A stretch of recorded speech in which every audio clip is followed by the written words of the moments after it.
পতিত আওয়ামী লীগ সরকারের সংসদ সদস্য ও বাংলাদেশ জাতীয় দলের ক্রিকেটার সাকিব আল হাসানকে দলে ফেরাতে ইচ্ছা প্রকাশ করেছিল বিসিবি। তবে নানা গুঞ্জনের পর পাকিস্তান সিরিজ খেলা হয়নি তার। এরপর দুয়ারে নিউজিল্যান্ড সিরিজ। এই সিরিজেও কি তার খেলার সম্ভাবনা আছে? সাকিবের ফেরার বিষয়ে আজ আবারও মুখ খুলেছেন বিসিবি সভাপতি আমিনুল ইসলাম বুলবুল।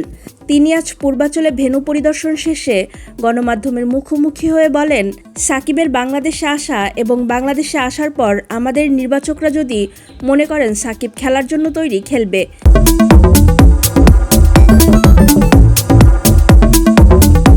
আর আশাটার তো আপনারা জানেন যে এখানে বেশ কিছু অন্যান্য প্রক্রিয়াগত ঝামেলা আছে, সেগুলো তো ক্রিকেট বোর্ডের অধীনে নেই।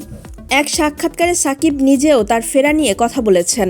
তিনি জানিয়েছেন আপাতত আওয়ামী লীগের কার্যক্রম স্থগিত, সে কারণে তিনি খেলাতেই মনোযোগ দিতে চান।